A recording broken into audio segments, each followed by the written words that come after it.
We got a Knafs battle here. We got another Crossing Blades for you guys. And today's Crossing Blades is between the Lander 1 and the Lander 2. Now, I have owned the Lander 1 a little bit longer than I've owned the Lander 2, so I will preference that. So it's not like, I have a little more experience with the Lander 1. Now, if you were like me and you were like, I don't know which one to get, I don't know if I want to get the Lander 1 or if I want to get the Lander 2. What are the main differences between the two? How do they feel in the hand? And maybe what is legal in your state versus not legal, okay? So there are a couple factors we're going to talk about here. So the first one is, obviously, as you could tell, Lander 1 is a bit smaller. I mean, you're talking a little over a 4-inch handle here, and you're talking just under a 4-inch handle here. If you have extra large size hands like me, that could make a difference of make or break. But for being a under 4-inch handle, I have to say with this knife, I feel like I don't lose any permanence. I mean, it's easily 3.5, 3 3/4 finger grip, so I don't lose anything as far as, yes, it is under a 4-inch handle. Is the Lander 2 a little bit more comfortable in the hand? Yes, it could be argued that it's just a tad bit more comfortable in the hand, but it's not like the Lander 1 is that far off, and it's not like it's so uncomfortable that I don't feel like I have something solid in my hand. The knife blade shapes, obviously, you're still getting a similar drop point, almost spear point style. It is a drop point, but it's borderline spear point. As far as blade stock thickness, I mean, yes. Let's get out the calipers. So just some Husky calipers. So we got about 110 thou, and here we got 99 thou. So you are getting a little bit thinner blade stock here. Also, so with the Lander 1, obviously right now there are more scale options. There's more people out there making different swappable scales. They are coming out with Lander 2 swappable scales, so that is an argument to be made right there if you want more design feature. But they still do the open source licensing for the Lander 2, so if you have the ability to do it on your own, then you can do it. If not, like myself, I don't have the ability to make scales on my own. So, one day I may have to wait till somebody else starts making them, which, like I said, and my little Knafs review video, they are finally coming out. The clips are, I think they're the same clip. They look pretty much identical. I know technically this is made in QSP factory and this is made in Kaiser's factory, but the style of clip is so darn similar that it's just one of those things where, when it comes to the clip to clip, it's negligible. I will say that the reason why I like having this in a fifth pocket is because how deep the clip can be on that. If you kind of look, the clip actually comes over the top of the scale versus the Lander 2 where it's a little more flush with the scale. So as a fifth pocket knife, this one is absolutely awesome.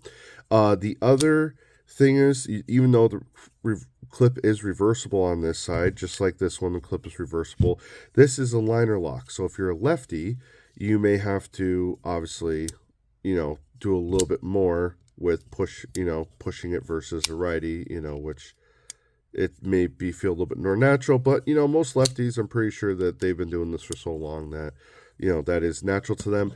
Whereas the Lander 2, you have the crossbar lock, you don't have to worry about that, and it's a finger safe lock, which is absolutely awesome. Especially I know with my kids, I have a son who is a lefty.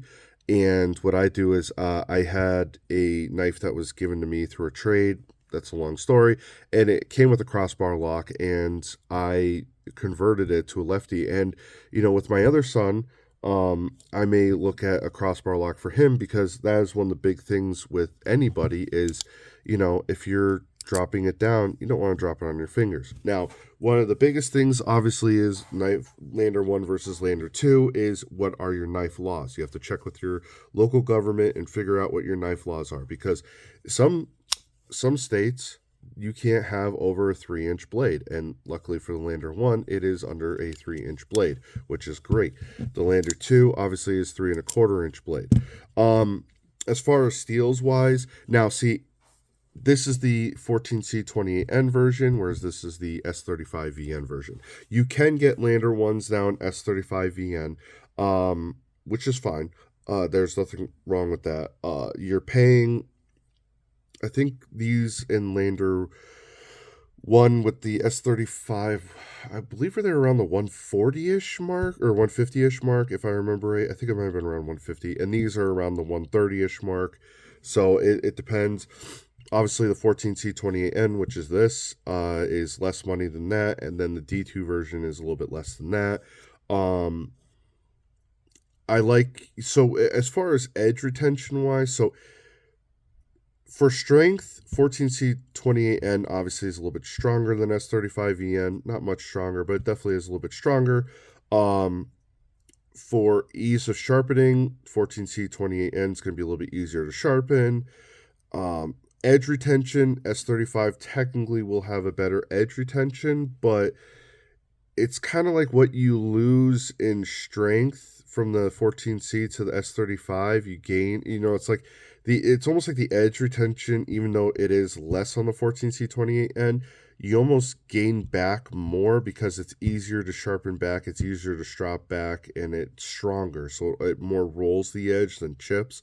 And I'm not saying S35VN chips, I'm just saying it's just compared to other steels, like I know S90V and sometimes S30V and 20CV and stuff like that, they have a tendency that they could possibly chip versus roll.